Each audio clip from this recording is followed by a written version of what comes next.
देखिए, electron gun की हम लोग बात करते हैं। इलेक्ट्रॉन गन क्या होता है उसकी बात करते हैं, है ना। तो इलेक्ट्रॉन गन में देखिए, बात समझ लीजिए क्या होता है। जो नहीं समझ में आया था फिर से समझ लीजिए। देखिए, अगर क्वेश्चन की बात करें तो ज्यादा कुछ नहीं है। आप यहाँ पर एक फिलामेंट होता है, जो हीटिंग फिलामेंट होता है, जहाँ हीट किया जाता है। हीट करने के बाद क्या होगा, इलेक्ट्रॉन मेटल सरफेस पर और ज्यादा आएगा। तो हम लोग उस मेटल को खोजते हैं जो मेटल सबसे जल्दी इलेक्ट्रॉन दे दे।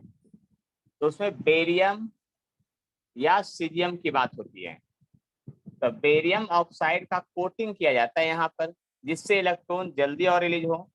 लेकिन इलेक्ट्रॉन सरफेस पर निकल जाएगा तो मोशन में नहीं ना आएगा। वो मोशन में लाने के लिए हम लोग क्या करते हैं, एक दूसरा टेक्निक लगाते हैं कि यहाँ पर इसका एक नेगेटिव प्लेट रखते हैं और ये हाई वोल्टेज बैटरी लगा देते हैं, और इधर उसके सामने पॉजिटिव प्लेट ले आते हैं। आप पॉजिटिव प्लेट ला के थोड़ा सा होल कर देते हैं। जैसे ही होल करेंगे तो देखिए, ये पॉजिटिव प्लेट है और हाई वोल्टेज है, तो यहाँ एक ऐसे इलेक्ट्रिक फील्ड डेवलप होता है जो कि इस पर फोर्स लगाता है। और अगर वो नहीं पढ़े हैं तो सिंपली समझ जाइए कि इलेक्ट्रॉन नेगेटिव चार्ज है और ये पॉजिटिव है, इसको अपनी ओर खींचेगा। और जितना वोल्ट से खींचेगा, आप समझ लीजिए, हम लोग 10th क्लास में पढ़े हैं पोटेंशियल डिफरेंस, यानी वोल्ट का definition work done per unit charge. और तब वर्क डन बराबर चार्ज गुने पोटेंशियल होता है। लेकिन v पर वेलोसिटी, v पर पोटेंशियल, इसलिए हम यहाँ vs डिनोट करते हैं जनरली, है ना, सिंबॉलिक रिप्रेजेंटेशन बदलने के लिए। और आपको पता है कि वर्क डन जो होगा यहाँ पर, इसको चैम्बर में ऐसा में बंद कर देते हैं जिसमें हवा नहीं हो। क्योंकि अगर एयर है तो ऑक्सीजन के पार्टिकल से कोलिजन करने के बाद इसका एक्सपेरिमेंट सक्सेसफुल आपका नहीं हो पाएगा। तो हम लोग क्या करते हैं, हटा देते हैं। अब बताइए, यहाँ कोई फ्रिक्शन वगैरह है नहीं, तो वर्क पावर थ्योरम के अनुसार आप कह सकते हैं कि यह वर्क डन जो है काइनेटिक एनर्जी में बदल गया होगा। और वह काइनेटिक एनर्जी कौन प्रोवाइड किया, आपका पोटेंशियल डिफरेंस प्रोवाइड किया, ये वोल्टेज, बैटरी का वोल्टेज प्रोवाइड किया। इसलिए काइनेटिक एनर्जी का formula Q into V S भी एक होता है, और यही हम सब जगह यूज भी करते हैं मॉडर्न में। तो अब बताइए, ये अगर ये kinetic energy half M V square formula होता है, तो आपको पता है कि Q इंटू वी एस होगा। तो V बराबर क्या होगा, ये 2 से गुना कर लीजिएगा, आप आई मास। तो आप खुद सोच लीजिए अब क्या होगा। ये आएगा समझ में। Yes sir. यानी कि सिंपल सा कंसेप्ट है, दिमाग में ये फॉर्मूला नहीं रखना है, दिमाग में ये वाला याद रखना है कि kinetic energy into equal to होगा Q इंटू वी एस होगा। काइनेटिक एनर्जी इक्वल टू क्या होगा, Q इंटू वी एस होगा। इस बात को समझना है और कुछ नहीं। बात समझ सकते हैं, बाकी अपने हिसाब से आप, ठीक है। आगे बढ़े। देखिए, बात को यस सर। समझने की कोशिश कीजिए। आज हम लोग को एटम पढ़ना है। क्या पढ़ना है, एटम। लेकिन फिजिक्स के हिसाब से, केमिस्ट्री के हिसाब से तो बड़ा लंबा चौड़ा सिलेबस है ना। देखिए, एटम में हम लोग को क्या देखना है, मेनली एटॉमिक स्ट्रक्चर की बात करेंगे, यानी एटम की बात करेंगे। तो फिजिक्स में जो है उसके हिसाब से देखिए, एटम, है ना। देखिए, एटम का खोज, ये सब जो है आप लोग केमिस्ट्री में बहुत पढ़ चुके हैं। न्यूक्लियस का खोज किसने किया, ये सब बहुत पढ़ चुके हैं। यहाँ सिर्फ हम बताएंगे जो सिर्फ फिजिक्स के बारे में है, फिजिक्स से रिलेटेड है, फिजिक्स के जो टॉपिक में दिया जाता है वो वाला देखेंगे। देखिए, तो सबसे पहले इसमें एक छोटा सा टॉपिक है रदरफोर्ड एक्सपेरिमेंट। तो रदरफोर्ड एक्सपेरिमेंट में आप सब कुछ जानते हैं, है ना, कि गोल्ड लिया गया था, गोल्ड फाइल एक्सपेरिमेंट था वो, है ना। रदरफोर्ड ने न्यूक्लियस का खोज किया था। ये सब पॉइंट बोल दे रहे हैं, लिखवाएंगे नहीं, है ना। बाकी आपको नोट्स तो है, उसमें सब लिखा हुआ होगा, है ना। तो आपका क्या है कि इसमें क्या है, आपका न्यूक्लियस का खोज किया था उसने, है ना। दूसरी बात, उसका ड्रॉबैक क्या था, ड्रॉबैक तो ये था कि अगर न्यूक्लियस है तो इलेक्ट्रॉन जो है चक्कर मारते मारते कहाँ गिर जाता है, न्यूक्लियस में चला जाता है। और ये इसका ड्रॉबैक था क्योंकि ये कंसेप्ट नहीं यहाँ लागू होता है ना। लेकिन इसका एक पॉइंट है जो फिजिक्स में बार बार आता है, वह पॉइंट है क्लोजेस्ट अप्रोच का है। क्या है? क्लोजेस्ट अप्रोच का है। जब गोल्ड फाइल एक्सपेरिमेंट हो रहा था, तो आप देखिए ध्यान से, गोल्ड गोल्ड है ना, गोल्ड का न्यूक्लियस होगा ये आपका। आप बताइए गोल्ड का एटॉमिक नंबर कितना होता है? गोल्ड का एटॉमिक नंबर कितना होता है? 79 होता है। कितना होता है? 79।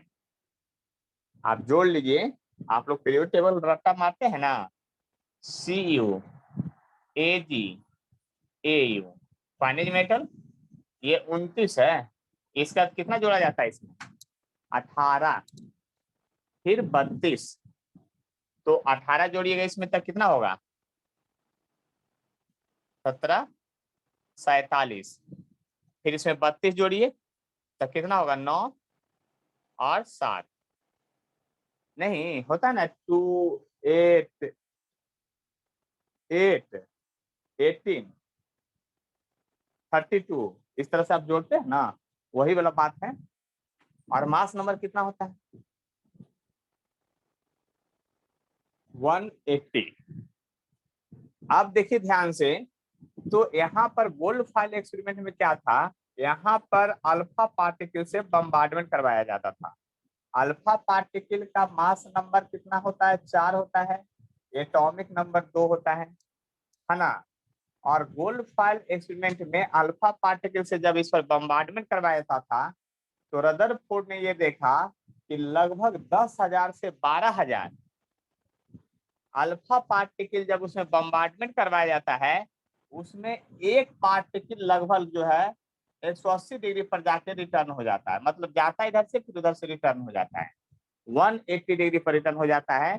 और कितना? बहुत कम। हम क्या बोले? बहुत कम, मतलब बहुत कम। यानी कि कहने का मतलब ये हुआ कि आपका बहुत कम रिटर्न होता है 180 डिग्री से, है ना। क्योंकि उसने कहा फिर कि इसी से तो उन्होंने कहा कि क्या, एटम में पूरा स्पेस जो है खाली है और बीच में जो है न्यूक्लियस है थोड़ा सा दूरी में कंसंट्रेटेड है। और तब एक एग्जांपल भी आप लोग को बुक में दिया रहता है कि मान लीजिए कि क्रिकेट का एक बहुत बड़ा स्टेडियम है, उस स्टेडियम के सेंटर पर एक अगर बॉल रख देते हैं, क्रिकेट बॉल यानी क्रॉसको गेंद जो समझते हैं आप, वह गेंद अगर न्यूक्लियस है तो पूरा स्टेडियम एटम है ना। और स्टेडियम, पूरा स्टेडियम क्या है आपका? एटम है। इतना बड़ा का अंतर होता है, यानी कि 1,00,000 गुना छोटा होता है रेडियस किसका? आपका न्यूक्लियस का रेडियस जो है एटम के रेडियस से 1,00,000 गुना छोटा होता है, 10 का पावर 5 जिसको कहते हैं। क्या? 1,00,000 गुना छोटा होता है। तो ये सब बात तो सिंपल था, आप लोग को याद है। और नहीं याद है तो आप समझ सकते हैं, एक बार सुन लिए होंगे तो याद हो गया होगा।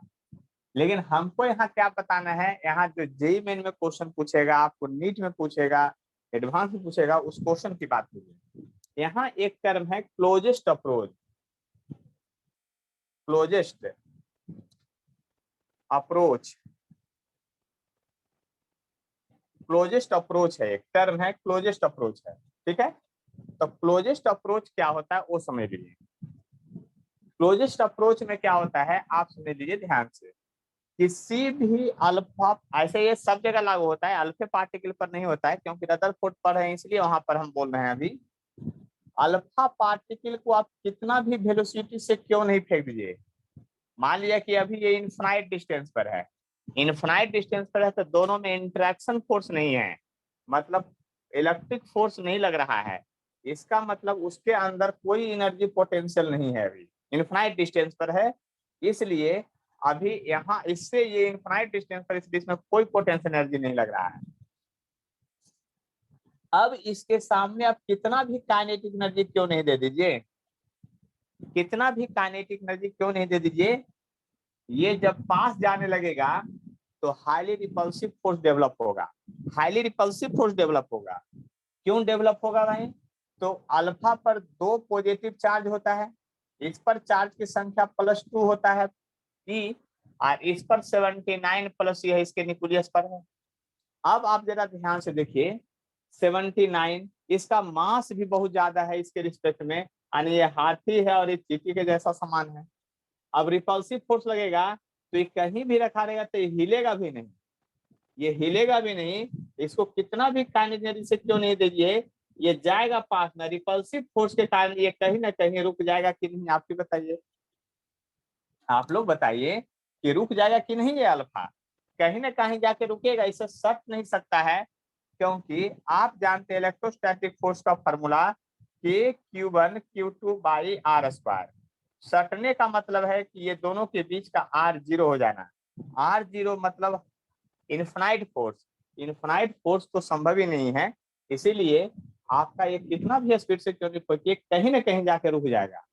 और जहां पर रुकेगा वहां से इस न्यूक्लियस के सेंटर की दूरी को क्लोजेस्ट अप्रोच कहते हैं। यानी क्लोजेस्ट अप्रोच जो है एक पोजीशन है, एक डिस्टेंस है, ये बात समझ लीजिएगा।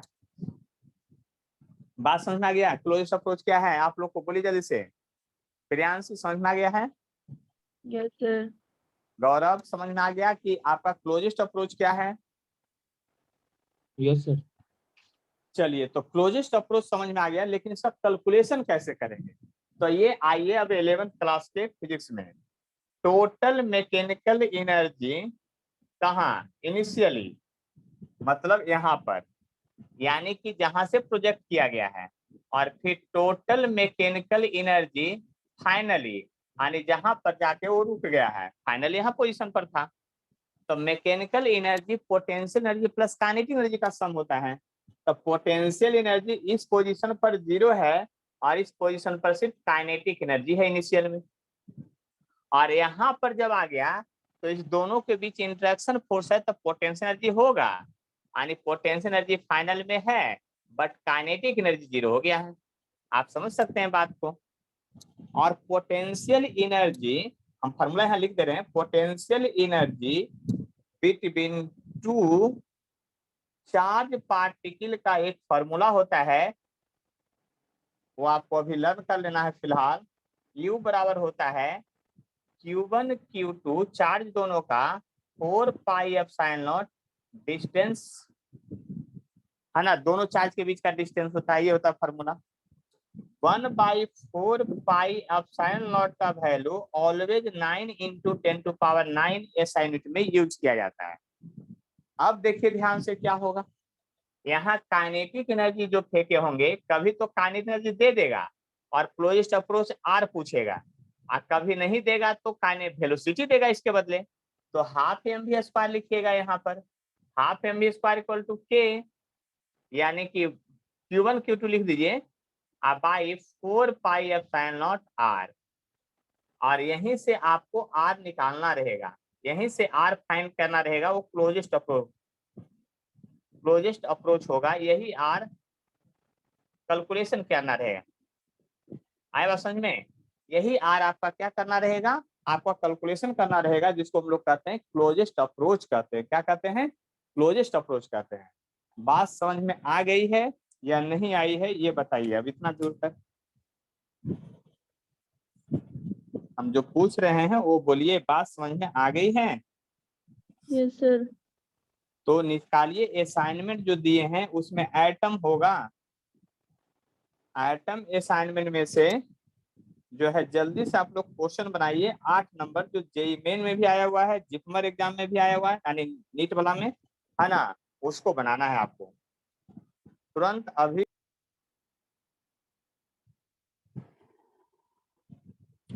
चलिए, आप लोग से बन ही गया होगा, है ना। देखिए जेईई मेन का ये क्वेश्चन पूछा हुआ है, क्वेश्चन क्या कहता है उसको समझ लीजिए। कहता है alpha particle of energy 5 mega electron volt. एक अल्फा पार्टिकल है, उसके सामने गोल्ड का न्यूक्लियस रखा हुआ है, क्वेश्चन में ऐसा दे रहा है, सॉरी यूरेनियम न्यूक्लियस लिखा हुआ है, यूरेनियम का है, uranium 92 235 mass number, alpha atomic number 2, mass number 4, ये सब याद करते जाइएगा, भूलिएगा नहीं जो बोल रहे हैं बार बार। इसका काइनेटिक एनर्जी जो है आपका दिया हुआ है, इसका काइनेटिक एनर्जी जो है आपका, है ना, इसका जो काइनेटिक एनर्जी है वह काइनेटिक एनर्जी जो है 5 मेगा इलेक्ट्रॉन वोल्ट दिया हुआ है। और यहाँ पर काइनेटिक एनर्जी देने का मतलब है कि पोटेंशियल एनर्जी यहाँ 0 है। तो कहता है closest approach of the order, केवल ऑर्डर पूछा है मतलब कि पावर में, तो जहां रुकेगा क्लोज टू मतलब वही फॉर्मूला लगाना जो अभी बता रहे थे। तो काइनेटिक एनर्जी इक्वल टू यहाँ का पोटेंशियल एनर्जी हो जाएगा, यानी Q1 Q2 by 4 pi epsilon not R। आपको R निकालना है, इसको इधर लेके चले जाइए। तो R बराबर होगा Q1 Q2, तो 1/4 पाई एप्सिलॉन नॉट का वैल्यू होता है 9 × 10⁻⁹। देखिए अल्फा पर चार्ज जो होता है 2 होता है, +2 होता है। क्या होता है आपका? +2 होता है, इस बात को ध्यान दीजिए। तो +2 मतलब 2 × 10⁻19 कूलम चार्ज। इस पर चार्ज जो है 92 पॉजिटिव चार्ज है, तो 92 × 10⁻19 ऐसा हो गया। अब यहाँ पर जब k का वैल्यू की बात कीजिएगा, है ना, k का वैल्यू का जब बात करेंगे, गुड मॉर्निंग सर, अभी क्लास ले रहे हैं सर ऑनलाइन। देखिए ध्यान से, तो यहाँ पर बात समझ लीजिए, 92 × 10⁻−19 कूलम, ठीक है, 19 कूलम है, और 1/4 पाई एप्सिलॉन नॉट है। तो बात समझ सकते हैं कि यहाँ पर इसका भी वैल्यू हो गया। अब के का वैल्यू 5 मेगा इलेक्ट्रॉन है, 5, और मेगा मतलब 10⁶, और इलेक्ट्रॉन वोल्ट का मतलब हुआ 1.6 × 10⁻−19 कूलम। देख लीजिए ध्यान से, इतना हो गया। सॉरी, इलेक्ट्रॉन वोल्ट को जूल में बदल दिए तो इतना हो गया, ए साइन में सारा बदल दिए।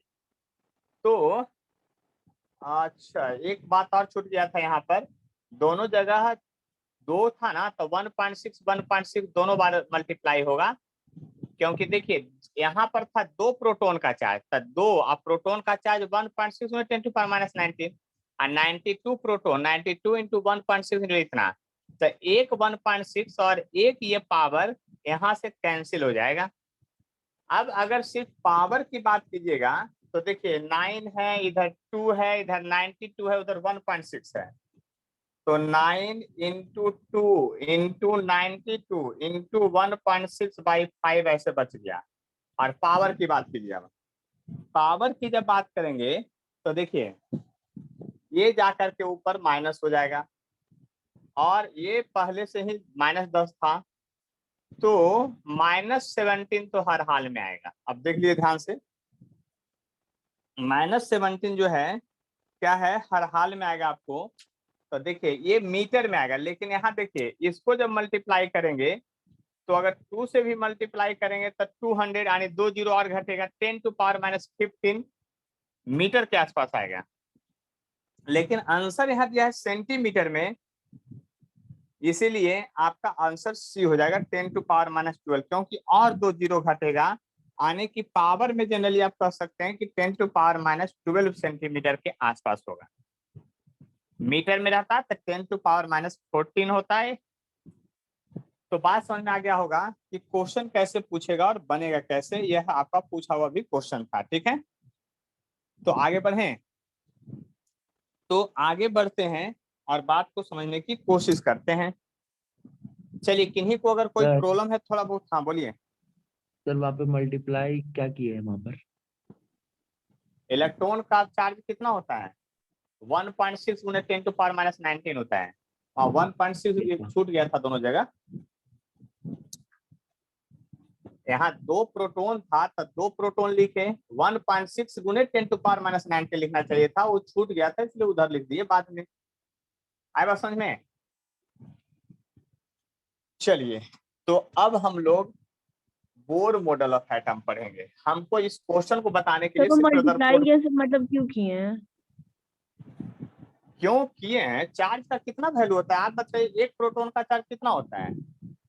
इतना नहीं होता है, आज 2 से गुणा कीजिए, 2 प्रोटॉन का चार्ज हो गया। अब यस 1.16 सर। छूट गया था, इसलिए उधर लिख दिए थे। क्यों करेंगे, चार्ज का वैल्यू होता है इसलिए करेंगे। सर वो आया थोड़ा समझ सा में? कंफ्यूज हो गए। आप नहीं कंफ्यूज हुए? नहीं। हाँ चलिए कोई बात नहीं। चलिए कंफ्यूजन कभी भी दूर हो जाए अच्छी बात है सेहत के लिए, है ना। चलिए आगे बढ़ते हैं। तो अब है बोर मॉडल। कौन मॉडल पढ़ना है? बोर मॉडल, है ना। यही मेनली हम लोग को पढ़ना है, 3-4 को फॉर्मूला याद करना है, ज्यादा कुछ नहीं है। तो देखिए सबसे पहले हमारे टॉपिक में जो पढ़ना है बोर पोस्टुलेट्स, बोर का एजम्पशन। बोर का क्या पढ़ना है? एजम्पशन पढ़ना है, इस बात को समझ लीजिए, है ना। तो बोर का क्या पढ़ना है? एजम्पशन पढ़ना है। तो इस बात को समझ लीजिए अच्छी तरह से हम क्या कहना चाह रहे हैं, है ना। बोर एजम्पशन, तो बात को समझ लीजिए अच्छी तरह से, है ना। बोर का एजम्पशन जो है, पहला एजम्पशन क्या है? पहला एजम्पशन ये है कि यदि, फर्स्ट एजम्पशन क्या है उस बात को समझ लीजिए। बोर एजम्पशन ये है कि इलेक्ट्रॉन जो है, एजम्पशन है, याद कर लिए, इलेक्ट्रॉन जो है न्यूक्लियस के चारों तरफ जो चक्कर मारता है वो सर्कुलर ऑर्बिट में मारता है, सर्कुलर पाथ में मारता है। और वह सर्कुलर पाथ जो है आपका ऑर्बिट कहलाता है। और ऑर्बिट की संख्या एक नहीं होती है, बहुत सारी संख्या होती है इसकी, इनफिनाइट इसने कहा था। यानी इलेक्ट्रॉन जो चक्कर मारता है उसी को हम लोग क्या कहते हैं? ऑर्बिट कहते हैं, या इसी का नाम सेल है। क्या है? और उसको हम लोग डिनोट करते हैं एन से, यानी नंबर जो होता है 1 to 3, जिसको प्रिंसिपल क्वांटम नंबर भी कहा जाता है। यानी ये एन का वैल्यू 1 है, ये एन का वैल्यू 2 है, एन का वैल्यू 3 है, इस तरह से। और 4, 5, 6, 7, 8, 9, 10 इसी तरह से बढ़ते चला जाएगा आपका हर हाल में, ठीक है। अब देखिए जरा गौर कीजिए और बात समझने की कोशिश कीजिए यहाँ पर, है ना। तो बोर का जो पोस्टुलेट था कि इलेक्ट्रॉन जो है न्यूक्लियस के चारों तरफ सर्कुलर पाथ में घूमता है, उसको ऑर्बिट कहते हैं। और ये भी उसने कहा था इसी में कि इलेक्ट्रॉन जो होता है नॉन रेडिएटिंग होता है। नॉन रेडिएटिंग मतलब, नॉन रेडिएटिंग, नॉन रेडिएटिंग का मीन्स हुआ कि आपका ये किसी तरह का एनर्जी, किसी तरह का एनर्जी, ये जो है आपको नॉन रेडिएटिंग का मतलब हुआ किसी तरह का एनर्जी जो है ये आपका क्या करेगा, ये किसी तरह का एनर्जी रेडिएट नहीं करेगा। यानी इलेक्ट्रॉन जब घूम रहा है तो उसका एनर्जी कंजर्व होगा। क्या होगा? कंजर्व होगा। और रेडिएटिंग क्यों नहीं होगा उसका रीजन अगर जानना चाहते हैं तो आप समझ लीजिए, जब कोई ऑब्जेक्ट सर्कुलर पाथ में घूमता है तो उसका वेलोसिटी यानी डिस्प्लेसमेंट और फोर्स के बीच का एंगल 90 डिग्री होता है। तो आप दो फार्मूला पढ़े हैं, वर्क का पढ़े हैं, एफ एक्स कॉस थीटा होता है। या पावर की भी बात कीजिए तो एफ भी कॉस थीटा होता है दोनों फार्मूला में। अब थीटा जो है 90 डिग्री है तो वर्क निकालिए, पावर, दोनों यहाँ 0 है। इसीलिए एनर्जी जो होता है इसका नॉन रेडिएटिंग होता है। क्या होता है? नॉन रेडिएटिंग होता है। यानी सारांश और समरी समझ लीजिए। सबसे पहला एजम्पशन क्या था, सबसे पहला उसका माना हुआ क्या था? Electron revolve in circular path around nucleus is known as orbit or shell, and revolving electron do not radiate any type of energy. किसी भी तरह का एनर्जी वो रेडिएट नहीं करेगा। उसका दूसरा एजम्पशन जो है वो क्या है? दूसरा एजम्पशन है ये कि जब भी कोई इलेक्ट्रॉन किसी भी ऑर्बिट में घूमे, जब भी कोई इलेक्ट्रॉन किसी ऑर्बिट में घूमे, आपको हर हाल में इसका जो एंगुलर मोमेंटम होगा वह integral multiple of h by 2 पाई के बराबर होगा। और यहाँ इंटीग्रल मल्टीपल n जो होगा उसकी संख्या हमेशा 1 से शुरुआत होगी, 2 होगा, 3 होगा, पॉजिटिव इंटीजर होगा। यानी n जो है ये 1 to 3 वो प्रिंसिपल क्वांटम नंबर को ही इंडिकेट करता है। इस बात को समझ लीजिए अच्छी तरह से। किसको इंडिकेट करता है? प्रिंसिपल क्वांटम नंबर को ही ये इंडिकेट करता है। और तब आप ये फार्मूला, तो यहाँ से एंगुलर मोमेंटम का फार्मूला हर हाल में याद रखना है। दूसरा एम भी आर इक्वल टू, इसी को हम लोग लिखते हैं एन एच बाई 2 पाई लिखते हैं। इस फार्मूला को भी ध्यान से याद कर लेना है। तीसरा देखिए, तीसरा जो एजम्पशन है तीसरा एजम्पशन जो है आपका वो क्या है? तीसरा एजम्पशन जो है आपका ये कह रहा है कि अगर इलेक्ट्रॉन है, इलेक्ट्रॉन जो है अफबाउ प्रिंसिपल को याद कीजिए, इलेक्ट्रॉन ये कहता है, मतलब अफबाउ प्रिंसिपल ये कहता है कि इलेक्ट्रॉन नीचे से फुलफिल होगा।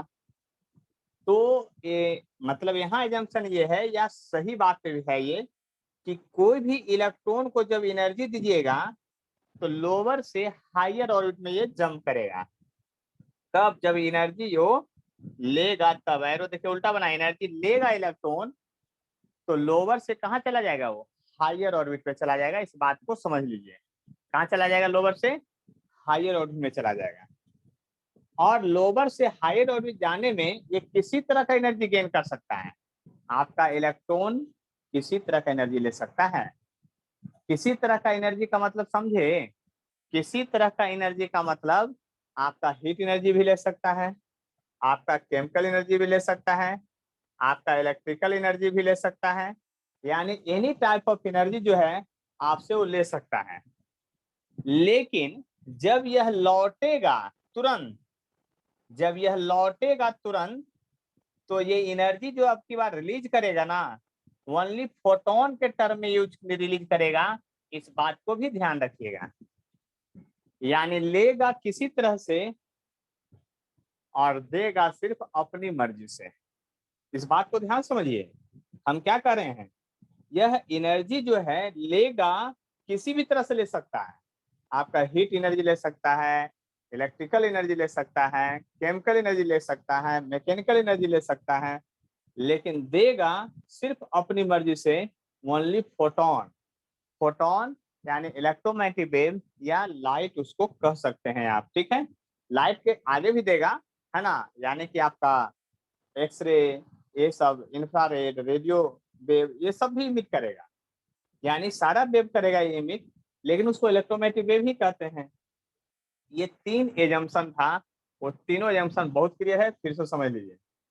और हमें तो लगता है ना कि ये सब एजम्पशन जो है ना, पहला एजम्पशन देखिए किससे मिलता जुलता है। आपको याद कीजिए, बचपन से पढ़ते आए हैं कि सन के चारों तरफ पृथ्वी चक्कर मारती है। तो सन को मान लीजिए न्यूक्लियस, उसके चारों तरफ चक्कर मारता है इलेक्ट्रॉन, यानी सोच लीजिए। और आप बताइए इलेक्ट्रॉन के पास कितने तरह का मोशन है, बोलिए जल्दी से आप लोग। इलेक्ट्रॉन के पास जो है 2 तरह का मोशन है, जैसे अर्थ के पास 2 तरह का मोशन है।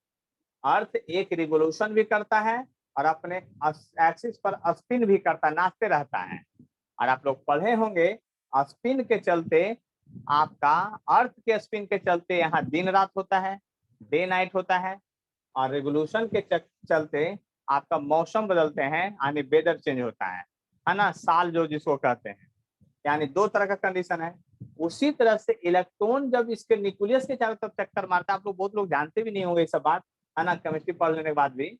इलेक्ट्रॉन जब चक्कर मारता है तो एक रिवोल्यूशन वाला चक्कर होता है और एक स्पिन वाला भी उसमें होता है।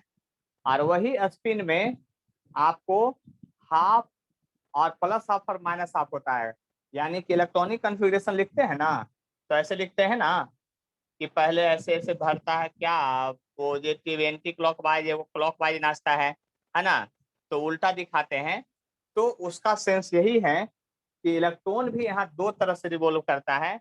एक आपका स्पिन करते रहता है, तब कोई इलेक्ट्रॉन स्पिन करता है क्लॉकवाइज और कोई स्पिन करता है एंटी क्लॉकवाइज, इस तरह से स्पिन करता है और रिवोल्यूशन भी मारता है। लेकिन स्पिन वाला बात तो सब केमिस्ट्री पढ़ना है, हमको सिर्फ रिवोल्यूशन वाला बात करना है यहाँ पर। दूसरा एजम्पशन तो समझ ही गए थे कि एंगुलर मोमेंटम होगा जो इंटीग्रल मल्टीपल ऑफ h/2 होगा, और n जो है आपका ऑर्बिट की संख्या होगा 1 2 3 4, ऑर्बिट जिसको कहते हैं, यानी प्रिंसिपल क्वांटम नंबर।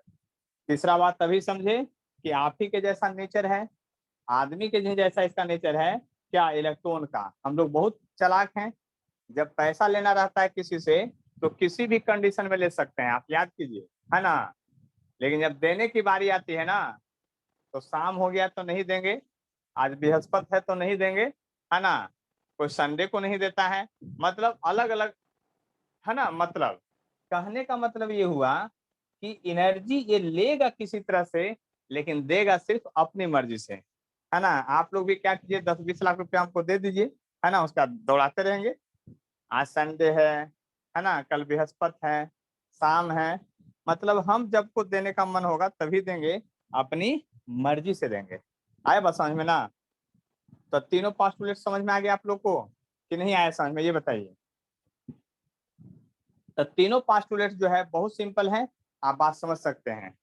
अब आते हैं फिर से आगे, ये पोस्टुलेट्स भी लिखा हुआ है, तो सब तो आप लोग के पास नोट्स है ही, अब दिक्कत तो है नहीं, इसलिए ज्यादा नहीं इसमें।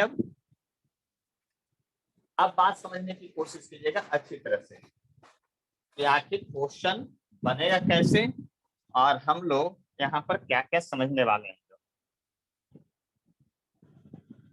देखिए बहुत सिंपल है, आज आइटम खत्म भी हो जाएगा, आप लोग को ज्यादा कोई कष्ट नहीं होने वाला है ना।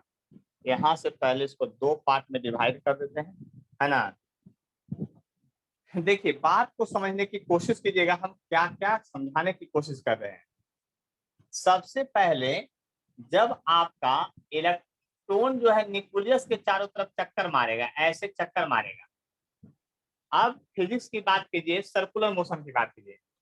जब इलेक्ट्रॉन चक्कर मार रहा होगा तो यहाँ पर एक बाहर की ओर फोर्स लगेगा जिसका नाम है सेंट्रीफ्यूगल mv²/r, और एक अंदर की ओर लगेगा इलेक्ट्रोस्टैटिक फोर्स लगेगा Fe। और तब आपका इलेक्ट्रोस्टैटिक फोर्स का फॉर्मूला होता है 1/4πε0 Q1 Q2 चार्ज वाला बाई डिस्टेंस का स्क्वायर इक्वल टू mv²/r हो गया। देखिए बात ध्यान से, मतलब यहाँ इलेक्ट्रोस्टैटिक फोर्स जो है सेंट्रीफ्यूगल फोर्स को बैलेंस कर रहा है। अब दूसरी बात ये समझिए, हम किसी भी न्यूक्लियस की बात करेंगे तो आपको ये जानना है किसी भी न्यूक्लियस के वो किसी भी न्यूक्लियस पर अमाउंट ऑफ चार्ज को कैसे रिप्रेजेंट करेंगे। तो प्लस जेड लिख दीजिए, प्लस जेड ई। क्यों? अगर हाइड्रोजन है तो एटॉमिक नंबर 1 यानी एक प्रोटॉन, तो उसका पॉजिटिव चार्ज 1 हो गया। अगर हीलियम लीजिएगा तो हीलियम पर कितना एटॉमिक नंबर 2 यानी 2 प्रोटॉन 2 पॉजिटिव चार्ज हो गया। बात समझ सकते हैं अच्छी तरह से। अगर लिथियम लेंगे तो लिथियम में क्या होगा, 3 प्रोटॉन 3 पॉजिटिव चार्ज। बात समझ सकते हैं अच्छी तरह से कि कोई प्रॉब्लम है, देख लीजिए ध्यान से। तो इसलिए प्लस जेडी। और यहाँ इलेक्ट्रॉन पर जो चार्ज है वो तो माइनस ही होता ही है क्योंकि इलेक्ट्रॉन चक्कर मार रहा है। अब इसको हम लोग यहाँ इम्प्लाई करते हैं यानी डालते हैं, तो Q1 के बदले लिख रहे हैं ZE और डायरेक्शन तो उल्टा है ही, तो माइनस साइन यहाँ पर नहीं लेंगे, यहाँ पर E लेंगे। यानी एक का चार्ज प्लस ZE लिए और दूसरे का E। और एक बात समझ लिया, अब हर एक आइटम के लिए लागू होगा, लेकिन हम सिर्फ पढ़े हैं हाइड्रोजन लाइक आइटम। आपको पता होना चाहिए बोर मॉडल सिर्फ हाइड्रोजन लाइक आइटम को एक्सप्लेन करता है, यानी हाइड्रोजन को करता है, He+ को करता है, Li++ को करता है, मात्र 3 एलिमेंट को। जिसमें एक इलेक्ट्रॉन हो, सिंगल इलेक्ट्रॉन हो, उसको हम लोग एक्सप्लेन करता है। तो यहाँ पर Ze हो गया। बात समझ सकते हैं आप ध्यान से। और 4πε0 तो रहेगा, एक R से एक R कट जाएगा तो R बचेगा, और ये mv² इक्वेशन नंबर पहला हो जाएगा। दूसरा इक्वेशन एंगुलर मोमेंटम के कंजर्वेशन वाला जो बात है उसको ध्यान से देखिए। mvr यानी एंगुलर मोमेंटम nh/2π, इस बात को समझ लीजिए अच्छी तरह से। बात को समझने की कोशिश कीजिए, तो बहुत ही सिंपल है, बहुत ही आसान है, बहुत ही अच्छा है। ठीक है। अब क्या करना है, अगर आपको रेडियस का कैलकुलेशन है, यानी करना है कैलकुलेशन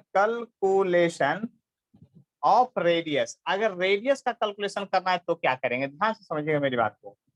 अगर रेडियस का कैलकुलेशन करना तो क्या करेंगे, आप v को हटाइएगा, तो यहां से v का वैल्यू निकाल करके यहाँ पुट कर दीजिए। तो from equation first and second लिखिएगा, तो यहाँ देखिए ZE² कर देते हैं और 4πε0 कर देते हैं, और r तो है उसको रहने देते हैं, इक्वल टू मास लिखते हैं, और वेलोसिटी के बदले अब यहाँ जो वेलोसिटी है, इस वेलोसिटी के बदले यहाँ से वैल्यू निकालिए। तब वेलोसिटी का वैल्यू क्या होगा भाई, तो ये n और h होगा, और बाई क्या होगा mr होगा। एम आर होगा, ये वेलोसिटी के बदले, यहाँ तो स्क्वायर था ना, तो इस पर टोटल स्क्वायर कर देंगे। ये बात समझ में आ गया आप लोग को? देख लिए ध्यान से, ये नहीं बाद में कहिए, क्योंकि धीरे धीरे आप आगे बढ़ते जाएंगे कंफ्यूजन बढ़ते जाएगा। यहाँ तक समझ में आ गया कि नहीं हम क्या किए हैं? जो देख लीजिए ध्यान से, नहीं समझ में आया? सर 2 पाई यहाँ कहाँ पर गया? अच्छा ये था 2 पाई, लगता है छूट गया है। नहीं तो 2 पाई यहाँ ऐड करना पड़ेगा ना।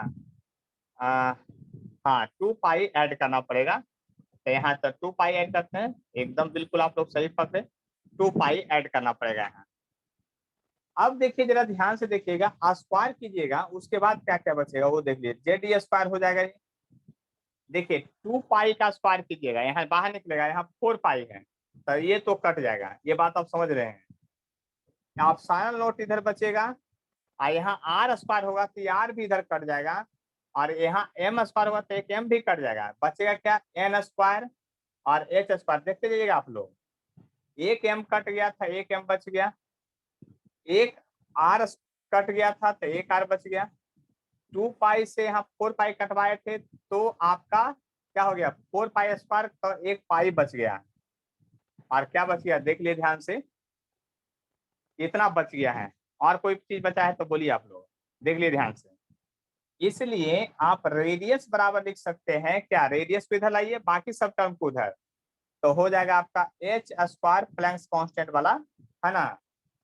यहाँ हो जाएगा पाई एप्सिलॉन नॉट एम,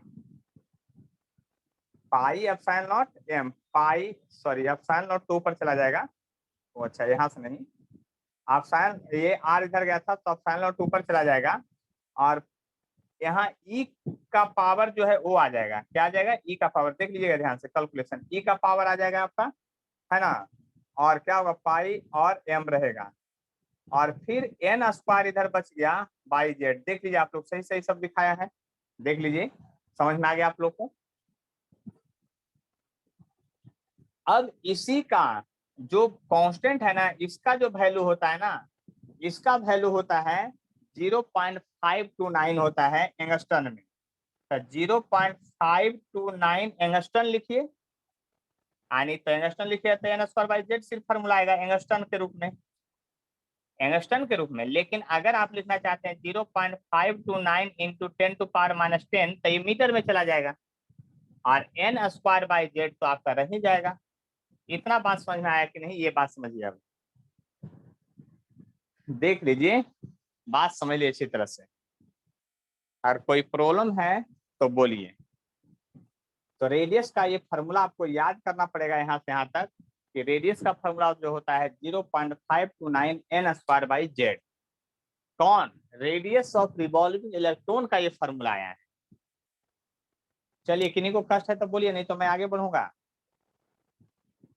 चलिए, किन्हीं का आवाज नहीं है, इसका मतलब किन्हीं को प्रॉब्लम नहीं है। अब आगे बढ़ते हैं, calculation of velocity. Calculation of velocity, velocity निकालना चाहते हैं हम, तो वेलोसिटी कैसे निकालेंगे उस बात को समझ लीजिए। तो वेलोसिटी निकालने के लिए क्या करना पड़ेगा उसको समझ लीजिए अच्छी तरह से, है ना। तो कैलकुलेशन ऑफ वेलोसिटी, तो वेलोसिटी निकालने के लिए इसी दो इक्वेशन से चलिए।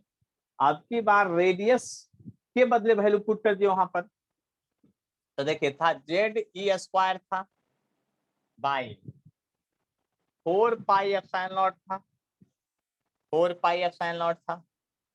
अब यहाँ रेडियस है, तो रेडियस का वैल्यू यहाँ से निकाल को आप पुट कीजिए, तो रेडियस बराबर होगा एन एच और बाई 2 पाई एम भी, तो 2 पाई एम भी तो ऊपर चला जाएगा, 2 पाई एम भी तो ऊपर चला जाएगा इस बार, और फिर इधर क्या था? एम भी स्क्वायर था। देखिए एम से एम कट गया, एक भी से भी कट गया, 2 पाई से कटवाए तो ये 2 कट जाएगा, और तब आपको वेलोसिटी का जो वैल्यू आ जाएगा वो देखिए क्या बचेगा। जो वेलोसिटी का वैल्यू आ जाएगा आपका ई स्क्वायर बचेगा डिवाइडेड बाई 2 बचेगा, पाई तो एप्सिलॉन नॉट बचेगा, एच बचेगा, और इधर बच गया जेड बाई एन। देखिए ये सारा टर्म कांस्टेंट है, इस बात को समझ लीजिए अच्छी तरह से। अगर ये सारा टर्म कांस्टेंट है आपका, तो बात समझिए, इस कांस्टेंट का जो वैल्यू होता है ना 2.18 इंटू 10⁻6 होता है, और Z/N और SI यूनिट में, यानी मीटर पर सेकेंड इसका यूनिट होगा। ये बात समझ लीजिए अच्छी तरह से।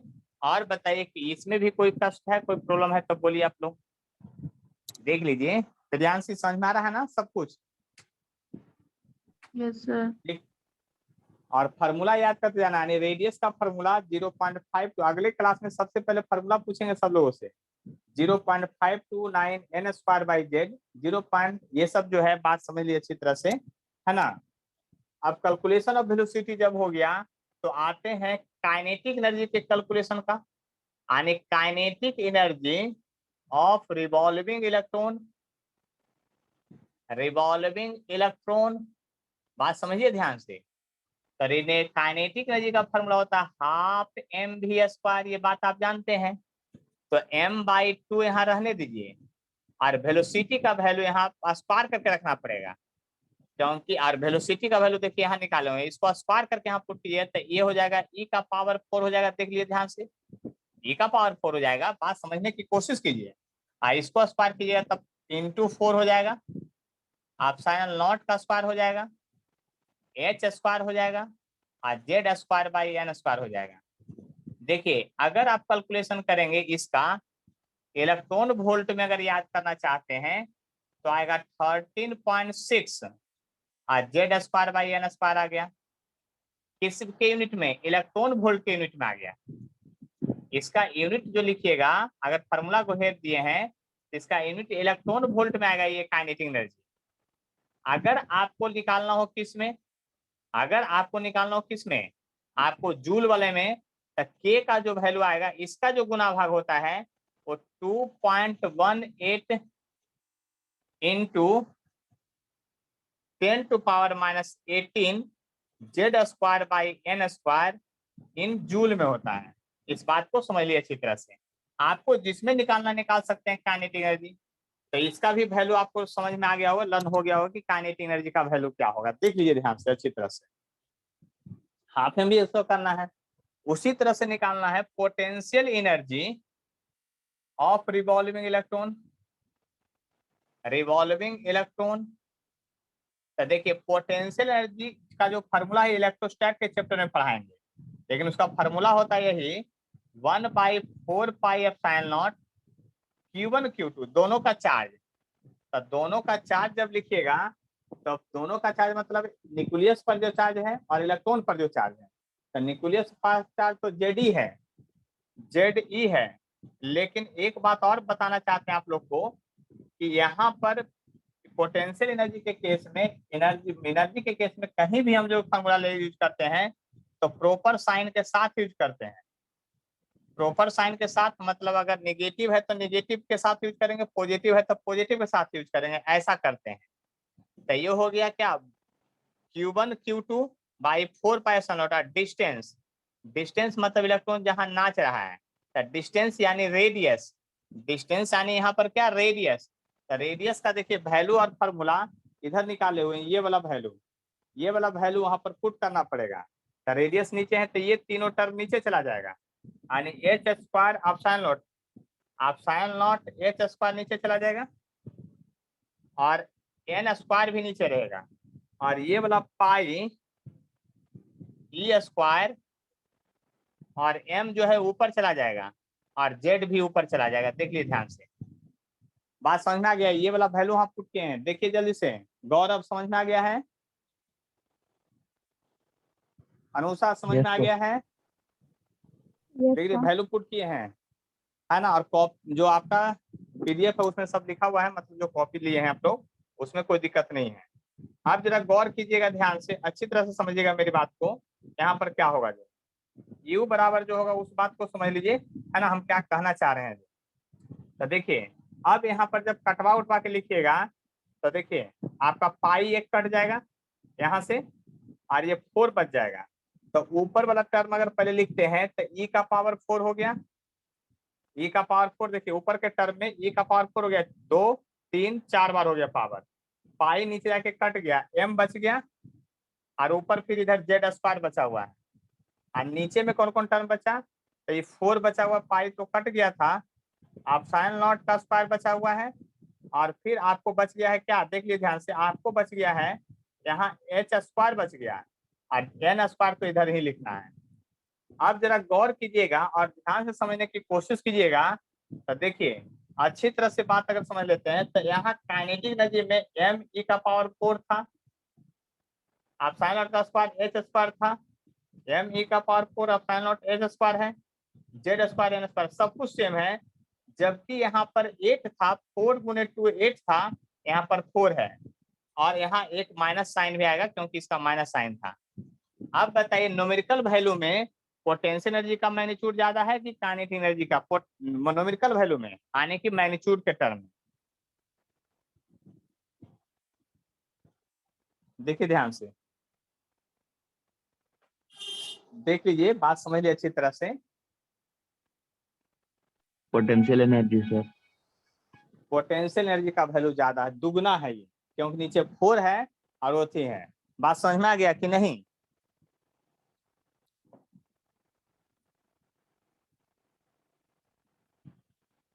तो बात समझ लीजिए अच्छी तरह से हम क्या कहना चाह रहे हैं। तो यहाँ पर इसका जो कैलकुलेशन होगा तो इसका दुगना होगा, तो इसका दुगना देख लीजिए यू बराबर क्या होगा, आप ही सोच लीजिए -27.2 Z square by N square. देखिए Z square by N square किसमें, इलेक्ट्रॉन वोल्ट में, अरे उसमें भी क्या होगा उसका दुगना लिख लीजिए। इसका दुगना लिखिएगा तो क्या होगा, इसका ना केवल दुगना कीजिएगा, बाकी तो आपका वही है। माइनस में कितना, तो 4.36 into 10⁻⁻18 Z square by N square तो रहेगा ही हर हाल में, ये बात आप समझते हैं है ना। Z square by N square तो रहेगा ही हर हाल में, ये बात आप अच्छी तरह से समझते हैं, और वो जूल में होगा। इतना बात समझ में आ गया कि नहीं आपको? देख लीजिए सारा फॉर्मूला याद करना है एकदम, हर हाल में इतना लर्न करना ही पड़ेगा तभी सर काम आगे बढ़े। जब हाँ बोलिए इलेक्ट्रॉन का काइनेटिक एनर्जी है तो पोटेंशियल एनर्जी तो 0 होना चाहिए ना क्यों? सर, क्योंकि उसका वेलोसिटी तो है। वेलोसिटी है तब पोटेंशियल भी तो है, पोजीशन भी तो है। अच्छा ये बताइए, सन के चारों तरफ पृथ्वी घूम रहा है तो उसके पास पोटेंशियल एनर्जी है कि काइनेटिक एनर्जी है कि दोनों है? सर दोनों। तो यहाँ भी दोनों है, क्योंकि पोटेंशियल एनर्जी तो आप पढ़वे करते हैं mgh अर्थ पर, है ना। काइनेटिक एनर्जी पता है कि अर्थ घूम रहा है, तो यहाँ पर दोनों है। इनफाइनाइट डिस्टेंस पर अगर कोई दो ऑब्जेक्ट है तो पोटेंशियल एनर्जी नहीं होता है, इनफाइनाइट तो नहीं, आप रेडियस निकाल चुके, फाइनाइट डिस्टेंस पर है। देख लीजिए ध्यान से, देखिए इन सभी में क्वेश्चन कैसे पूछेगा उसको अगर गौर करना है तो इसके बाद बहुत आसानी से आप समझ सकते हैं। जैसे कि आपसे कोई पूछ देगा कि He+, देखिए हम यहाँ पर क्वेश्चन, अब इतना समझ में आ गया इसलिए आप गंदा कर रहे हैं इधर थोड़ा फिगर, है ना। बाकी आप लोग समझ लीजिए, अगर स्क्रीनशॉट लेना है तो ले सकते हैं एक बार, उसके बाद गंदा करेंगे, बहुत सारा चीज हमको बताना है, अभी समझाना है ना। तो बात समझ लीजिए हम क्या कहना चाहते हैं। आपको क्वेश्चन में, कॉम्पिटिटिव क्वेश्चन या बोर्ड क्वेश्चन में रहेगा Li++ के थर्ड ऑर्बिट या सेकेंड ऑर्बिट के रेडियस का वैल्यू क्या होगा। तो रेडियस का फॉर्मूला तो यूज करिएगा ये वाला या ये वाला, दोनों में से कोई एक ही रहेगा। आपको ये वाला फॉर्मूला यूज में नहीं आता, ये वाला जो बड़ा वाला दिख रहा है, वो कभी कभी एक आध बार कभी पूछा, नहीं तो नहीं पूछता है। लेकिन अगर ये वाला पूछ इससे बनाना है तो सबसे पहले आपको उस एलिमेंट का जेड का वैल्यू पता होना चाहिए और एन का वैल्यू पता होना चाहिए। आर कहेगा सेकेंड ऑर्बिट, तो आपको सीधा सीधा बात क्या लिख देना है भाई, 0.529, और सेकेंड ऑर्बिट है तो 2 का स्क्वायर, एटॉमिक नंबर आपको पता होना चाहिए, उससे डिवाइड कर दीजिएगा, आपका फर्स्ट आंसर आ जाएगा। उसी तरह से वेलोसिटी में पूछेगा कि हाइड्रोजन के सेकेंड ऑर्बिट में अगर कोई इलेक्ट्रॉन घूम रहा है तो उसका वेलोसिटी क्या होगा। तो हाइड्रोजन के सेकेंड ऑर्बिट में घूम रहा है ना, तो आप 2.18 तो रहेगा ही, 10⁻⁶ भी रहेगा ही, लेकिन जेड का वैल्यू क्या लिखिएगा, हाइड्रोजन है तो 1, हीलियम है तो 2, लिथियम है तो 3, और नंबर ऑफ ऑर्बिट जो रहेगा उससे आपको कर लेना है काम, यानी 1 2 3। मतलब यहाँ से आपको फार्मूला अगर याद है ना अच्छे से, तो क्वेश्चन हर हाल में निश्चित आपसे बनेगा ही। आप बात समझ लीजिए, ऐसा कभी नहीं आएगा कि आपसे नहीं बनेगा। बात को समझने की कोशिश कीजिए, क्वेश्चन तो हर हाल में आपसे बनेगा ही। आए बात समझ में? तो इस बात को समझने की कोशिश करते हैं और देखते हैं आखिर क्या हो रहा है ना। अब आगे कुछ और भी फॉर्मूला निकालना है। पहले तो आप पोटेंशियल एनर्जी निकाल लिए हैं, काइनेटिक एनर्जी निकाल लिए, हमको वैल्यू याद है, आपको याद रहे चाहे नहीं, है ना। आगे अभी 3-4 फॉर्मूला और भी देखना है और वो सब आज ही देखेंगे हम लोग। क्या देखेंगे? सब आज ही देखेंगे। तो काइनेटिक एनर्जी का वैल्यू क्या था? 13.6। पोटेंशियल एनर्जी का वैल्यू क्या था? -27.2। Z square by N square सब में कॉमन टर्म है, इसलिए उन सभी को याद बार बार नहीं करना है। न्यूमेरिकल वैल्यू में सिर्फ पहले वाला है, उसी को ध्यान में रखना जाता है। तो अब बात समझने की कोशिश फिर से करते हैं और देखते हैं कि आखिर क्या होता है आप लोग के साथ, है ना। देखिए, अभी अभी हम लोग पढ़ रहे थे, तो इस बात को समझ रहे थे। किस बात को? यहाँ से पहले लाइन खींच दीजिए। अब की बार बोर्ड भरेगा तो आपका एटम सेट खत्म हो जाएगा। देखिए, अभी अभी हम लोग ये समझे थे कि पोटेंशियल एनर्जी जो होता है ना, दुगना होता है काइनेटिक एनर्जी का। देखिए, ये बात समझ चुके थे। और ये जो फॉर्मूला, ये बात जो अभी समझे, यह ग्रेविटेशन में भी लागू होगा सेम तरीके से, और आपका यहाँ पर भी लागू होगा उसी तरीके से। आपको कोई मतलब कि चेंज नहीं करने की जरूरत है। यानी potential energy -2 into kinetic energy हर हाल में होगा ही, है ना। चाहे ग्रेविटेशन हो, चाहे आपका क्या हो, यहाँ पर एटॉमिक स्ट्रक्चर हो। बात समझ में आ गया है ना। तो इसका मतलब अगर total energy of revolving electron निकालना चाहते हैं तो क्या होगा? अगर total energy of revolving electron अगर निकालना चाहते हैं तो क्या होगा? ये potential energy plus kinetic energy का सम होता है। टोटल मैकेनिकल एनर्जी है लिखा हुआ, टोटल एनर्जी का मतलब टोटल मैकेनिकल एनर्जी लिखा हुआ है। टोटल मैकेनिकल एनर्जी जो होता है उसका वैल्यू क्या होगा आपका? आप बात समझ सकते हैं अच्छी तरह से हम क्या कहना चाह रहे हैं। जो आए बात समझ में कि नहीं? अब देखते हैं आगे और बात को समझने की कोशिश करते हैं। तो यहाँ पर अब आप लिख सकते हैं -2k + k। तो फॉर्मूला तो सीधा याद हो गया कि टोटल एनर्जी को, लेकिन यहाँ पर ई से डिनोट किया जाता है। तो टोटल एनर्जी को क्या लिख सकते हैं? -k के बराबर। यानी फॉर्मूला याद रखना बहुत आसान हो गया। तो टोटल एनर्जी का जो फॉर्मूला हो गया -13.6 Z² हो जाएगा। किसमें? इलेक्ट्रॉन वोल्ट में। और अगर उसमें याद करना हो तो उधर से ही, लेकिन यहाँ इलेक्ट्रॉन वोल्ट से ही ज्यादा क्वेश्चन आता है, इसलिए फॉर्मूला यहीं से याद रखिएगा। -13.6 Z² इन इलेक्ट्रॉन वोल्ट में आपका आ गया फॉर्मूला टोटल एनर्जी का। अब एक बात अभी अभी हम लोग पढ़े थे कुछ देर पहले एजम्पशन में, बोर के पास्टुलेट्स में एजम्पशन में पढ़े थे कि कोई इलेक्ट्रॉन अगर कहीं से कहीं जंप करेगा तो हायर से लोअर ऑर्बिट में अगर जंप किया तो हर हाल में एनर्जी ये निकालेगा। एनर्जी किसके रूप में निकालेगा? फोटोन के टर्म में। अब उस फोटोन का दो फॉर्मूला हुआ था, है ना। डेल ई बराबर जो होगा वो hc/λ होगा या hν होगा, फ्रीक्वेंसी के हिसाब से देख लिए ध्यान से। यानी डेल ई बराबर, तो पहले ये तो एनर्जी रिवॉल्विंग इलेक्ट्रॉन का निकाले थे ना, सॉरी इस इलेक्ट्रॉन का टोटल एनर्जी निकाले थे इस ऑर्बिट में। फिर अगर इस ऑर्बिट में कूदा तो इसका टोटल एनर्जी निकालिएगा। आज जो एनर्जी में डिफरेंस आएगा आप समझ सकते हैं, वही एनर्जी आपको फोटोन में चला जाएगा।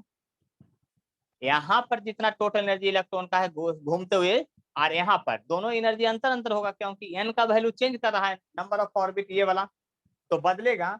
तो देखिए यहाँ चेंज इन एनर्जी का ये फोटोन के टर्म, यानी जो फोटोन निकलेगा इसके चेंज इन एनर्जी के बराबर होगा। और यहाँ चेंज इन एनर्जी जो होगा फॉर्मूला ई फाइनल माइनस इनिशियल होगा। तो फाइनल में से इनिशियल को अगर घटाएंगे तो आप ऐसे लिखेंगे, देखिए ध्यान से, पहले तो फाइनल वाला लिखेंगे ऐसे -13.6 Z² फाइनल का स्क्वायर, ऐसे लिखिएगा क्योंकि वही तो वो बदल रहा है। फिर माइनस देखिए ध्यान से क्या लिखिएगा, 13.6 Z² N इनिशियल का स्क्वायर लिखिएगा, ऐसे लिखिएगा आप फॉर्मूला। ये माइनस माइनस प्लस हो जाएगा, तो इसको उधर फेल दीजिएगा, इसको इधर कॉमन लेके लिखिएगा, आपका डेली बराबर, है ना। तो लिखिएगा ऐसे 13.6 जेड स्क्वायर कॉमन आ जाएगा। अब बचेगा 1/n इनिशियल का स्क्वायर माइनस n फाइनल का स्क्वायर। इस बात को ध्यान से समझ लीजिएगा, यही फार्मूला आपका आ गया है ना। देख लीजिए ध्यान से, यही फार्मूला आपका आ गया। देख लीजिए ये पॉजिटिव हो गया था, इसलिए वाला बात पहले लिखाया, और ये इतना टर्म कॉमन आ गया था। यानी चेंज इन एनर्जी जो होगा यही होगा, और यही एनर्जी रिलीज होगा फोटोन के रूप में। इसका मतलब यह चेंज इन एनर्जी इस चेंज इन एनर्जी के बराबर होगा, hc/λ के बराबर होगा, h न्यू के बराबर होगा। बात समझिए। लेकिन आपको एक बात मैं बता देता हूं, आप ऑलवेज यूज करेंगे n इनिशियल लोअर ऑर्बिट। एक बात याद कर लीजिएगा, बस इतना ही। n फाइनल जो भी रहेगा उस केस में हायर ऑर्बिट वो यूज करेंगे। तो इसका मतलब अगर hc/λ बराबर आप लिखते हैं, hc/λ बराबर लिखते हैं 13.6 जेड स्क्वायर, आप 1/n1 ऐसे करके याद कर लिए तो ज्यादा फायदा होगा। n1 मतलब नंबर जो पहले रहे ऑर्बिट का, और n2 का स्क्वायर जो बाद में ऑर्बिट रहे। आप ऐसे भी याद कर सकते हैं, इनिशियल फाइनल छोड़ दिए तो n1 n2 के टर्म में याद कर लीजिए। n1 जो होगा ऑलवेज लोअर ऑर्बिट, n2 होगा जो ऑलवेज हायर ऑर्बिट होगा। और ये फार्मूला, अगर आपको वेवलेंथ निकालना है कि जो फोटोन निकला उसका वेवलेंथ क्या है, तो वेवलेंथ तो 1/λ है। तो 1/λ को एक और नाम दिया जाता है वेव नंबर, जिसको न्यू बार से लिखा जाता है। और ये वेव नंबर जो है, वेव नंबर को 1/λ कहते हैं। तो 1/λ का वैल्यू लिखे तो hc नीचे चला जाएगा, तो 13.6 electron volt by hc Z square 1/n1 का स्क्वायर माइनस 1/n2 का स्क्वायर। और जानते हैं ये पूरे टर्म को रेडबर्ग कांस्टेंट कहा जाता है, आर कहा जाता है रेडबर्ग कांस्टेंट। रेडबर्ग कांस्टेंट उस पूरे टर्म को कहा जाता है।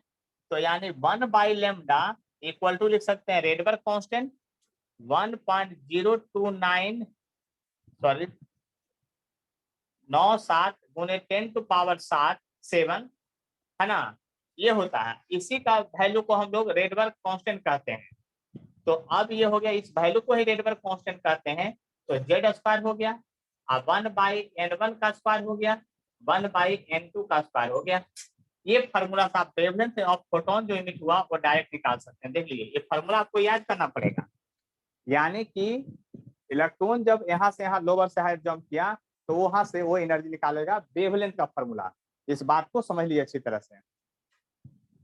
अब आगे देखिए, फ्रीक्वेंसी की अगर बात कीजिएगा, ये फ्रीक्वेंसी h न्यू वाला, तो एनर्जी बराबर h न्यू लिखिएगा, और इधर से एनर्जी जो है आप 13.6 जेड स्क्वायर 1/n1 का स्क्वायर 1/n2 का स्क्वायर लिखिएगा। देख लिए ध्यान से। अब यहाँ फ्रीक्वेंसी है इमिटेड फोटोन का,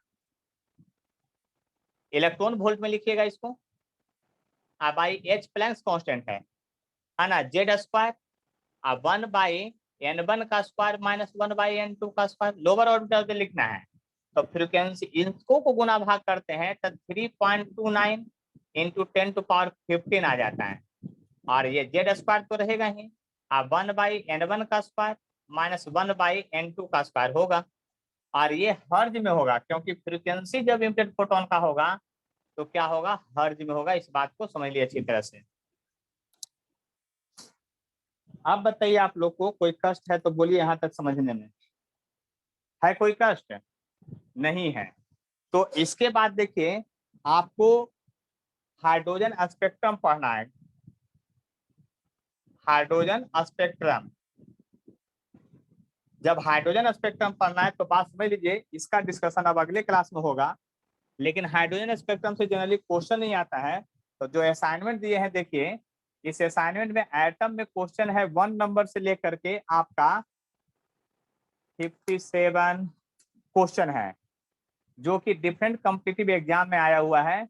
इस 57 का 57 क्वेश्चन बना लेना है, एक भी क्वेश्चन नहीं छोड़ना है। और ये पूरा बात समझ लीजिए कि आपको सारा फार्मूला पर क्वेश्चन रहेगा। अब आपका दिमाग कितना चलता है वो देखते हैं, और तब अगले क्लास में फिर आपसे बात करते हैं। नहीं चलेगा तो कोई टेक्निक बताएंगे, ट्रिक बताएंगे, जिससे क्वेश्चन आसानी से बने, है ना। लेकिन अभी तो टेक्निक ट्रिक बताएंगे नहीं, पहले आपका दिमाग देखना चाहते हैं आप कितना तेज चलाते हैं जो।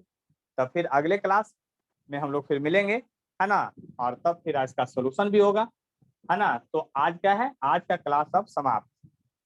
अनुषा कुछ पूछना है आपको क्या, बोलिए सर जल्दी ये से। 13.6 जो है वो पॉजिटिव कैसे हुआ? हाँ डेल पॉजिटिव, ईटा। देखिए अभी, हाँ देख लीजिए मैं बता रहा हूँ।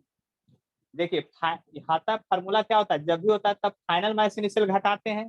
तो फाइनल जब भी फार्मूला है तो टोटल एनर्जी तो आपका आ गया था निगेटिव में, तो फाइनल वाला लिख दिया यहाँ वैल्यू, अब माइनस इनिशियल वैल्यू, तो इनिशियल वैल्यू भी तो फार्मूला माइनस में है, तो माइनस माइनस प्लस हो गया, तब प्लस हो गया, तो प्लस वाला टर्म को पहले लिख दिए और माइनस टर्म को छोड़ दिए, ये वाला पहले माइनस को, पॉजिटिव टर्म को ले आए बाहर, यानी कॉमन लिए 13.6 जेड स्क्वायर, और माइनस टर्म को छोड़ दिया, तो माइनस टर्म किसके साथ है, फाइनल के साथ लगा हुआ है, तो फाइनल के साथ है, इसके साथ प्लस हो गया तब प्लस हो गया।